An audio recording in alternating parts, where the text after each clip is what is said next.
What's up, guys? Welcome back to the channel. So yesterday on Thanksgiving, we had some news drop about the upcoming Legion Go S that I covered, and today on Black Friday, we've got some news dropping about the next MSI Claw, which is looking like it's going to launch sometime next month. So we'll take a look at that here in the article. And this would be the MSI Claw 2 or the Claw 8 AI Plus or whatever you want to call it. It's going to be the first handheld to have Intel's Lunar Lake.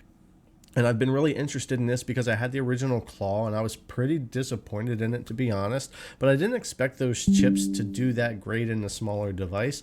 But these ones are much more targeted for the handhelds, and it's Intel kind of trying to catch up a bit. So I'm interested to see how this pans out. And I do hope to get my hands on one of these for launch and be able to test it here. And if it works out well, keep it for long-term testing. But that original Claw, I just was pretty disappointed, so I want to see what MSI does with this. But let's take a look at this Videocardz article and see what we know now about the next MSI Claw that's coming out.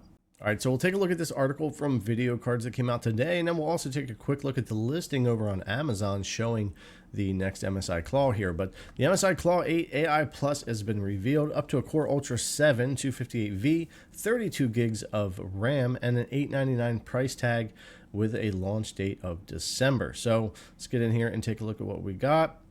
The full specs for the Lunar Lake based MSI Claw are here. We just stumbled upon a listing for this yet to be released gaming handheld, which confirms everything we've been trying to learn about this product. Everything except the actual performance. The MSI Claw 8 AI Plus, man, they need a different name for that, is now listed with two configurations featuring the Core Ultra 7 258V, which is an 8-core CPU, or the Core Ultra 7 256V. This immediately tells us two things: that the handheld will use ARC 140V graphics with a full 8 Xe2 cores, and it will feature either 32GB or 16GB LPDDR5X 8533 megahertz memory. This is confirmed by both the Intel CPU name and the official description. As we know, the memory is located on the CPU package. Now we got some pictures here, and we've got that Amazon link, which we'll jump over and take a look at that link here in just a minute. I gotta say, the device itself actually looks pretty good, but I would see where some people might not like that two-tone. But let's check out the rest of this here.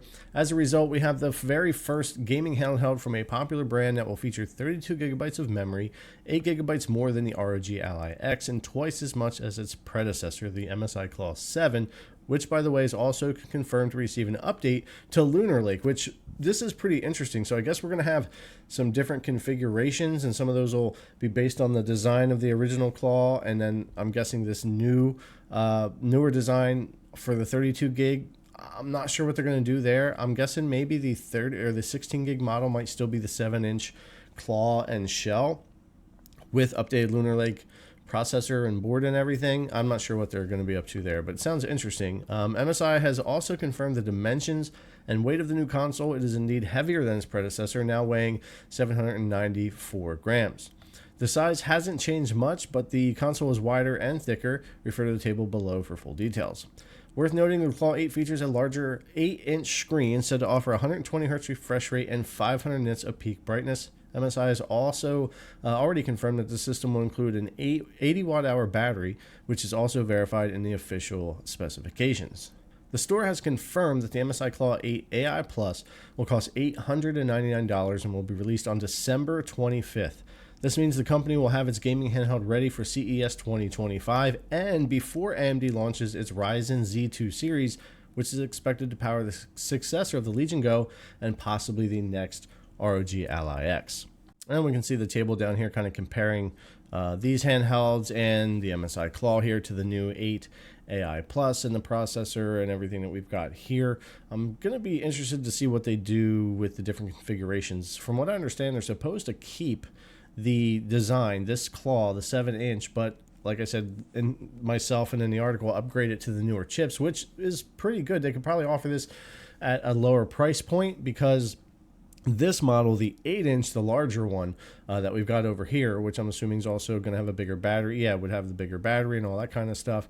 would be the more expensive, more premium, I guess. But it looks like both of these getting the refresh for December and Christmas Day, nonetheless, for a launch on this. So I definitely going to have to see where this is launching, what storefronts, and what I can do to get my hands on it. Because like I said, I am really, really interested in this next claw. I was disappointed in the last chipset from Intel for smaller devices. I think it did fine for laptops and larger devices that could run the TDP higher in the cooling, but they just haven't been great in the handheld. Over here we can see the Amazon listing that we've got up for the new claw here, the MSI Claw PC handheld, Intel Ultra 7 258V 8-inch Full HD 120 Hz display, 32 gigs of RAM, 1 terabyte NVMe, a micro SD card reader, and all that here, Thunderbolt 4, and the specifications. So you can actually go down through and see this listing here. If you change any of these, though, it does jump back to the original version of the claw right now, but this one right here picks up this new version, so you can actually see it listed here. So yeah, I guess we're looking at being only under a month away. If December 25th is going to be the launch or the pre-order, I'm not sure what they're looking at for shipping and all of that, but like I said, I'll be keeping an eye on it. It's definitely one, especially with the larger screen and the new chipset from Intel. If they've smoothed things out and got the performance of this thing right for launch versus what we saw with the original MSI Claw, it could be really great. This could be a really nice handheld to come to the market. I've always been a big fan of MSI products. I have a ton of MSI stuff in my PCs here that I build. I use a lot of MSI parts. So I was really excited for the original Claw. And when I got to testing it, especially in its first couple of months, it was really disappointing in a lot of the games and the way the system was just working in general. I know they've improved it a lot since launch, but obviously not enough. And they're changing it to the other chipset. And they're doing that for a reason, because as I've said before, those original Ultra 5, Ultra 7, those chips were fine in laptops, but they weren't designed to do so well in smaller devices, and it just really didn't.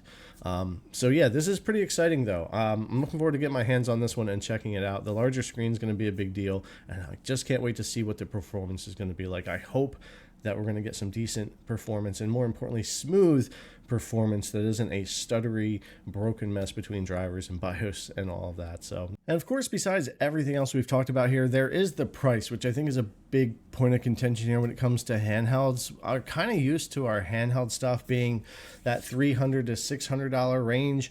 And then when we got into some of the Ally and Go stuff, we even got used to some of the $700 to $800 range. But the Ally X was really pushing it there for that price point at the $799. And you start getting to a price range where, unless you just really, really want the handheld, you get into some pretty decent gaming laptop territory when you get into $899, $900. So with tax for me here, I'm looking at about $963 US to buy this thing. So I'm going to be pushing $1,000 without even getting anything for it. And that's pretty expensive for a handheld. So that is going to be something, and we'll have to see what the performance is like comparison to that price and what's already out on the market. So that's why those two things got to kind of line up and work out if it's worth that price or not, between build quality, that screen, and the performance of the device and that type of thing. And of course, it does have the larger battery and stuff, but I think it's going to need it with the Intel chips. And Intel notoriously is more expensive. It's always been that way. I build a lot with AMD and stuff, and it just typically is less expensive than Intel. So an Intel handheld, I would expect to always be a little bit more pricey too, but I think we're getting up there when it comes to mainstream handheld pricing. That's why I stay away from a lot of other brands that tend to sell a lot of handhelds $1,000 to $2,000, because I think that's super niche, and I think that handhelds really flourish and do well in the $300 to $600 range for most people. Some will pay $700 or $800 for a premium, but we're getting up there with the $900. So we'll have to see what people think about that when it comes out, and it's a little pricey for me. I will have to be grabbing my own, but we'll see what we can do there for that. But let me know what you guys, of course, think about the price of this thing. And I think it's going to come down to its build quality and also its performance, to whether it's close to worth that or not. Anyways, guys, let me know what you think in the comments down below. I'm pretty excited to check this one out. Thanks for coming and check out the video as always. I really appreciate it, and I'll see you in the next one.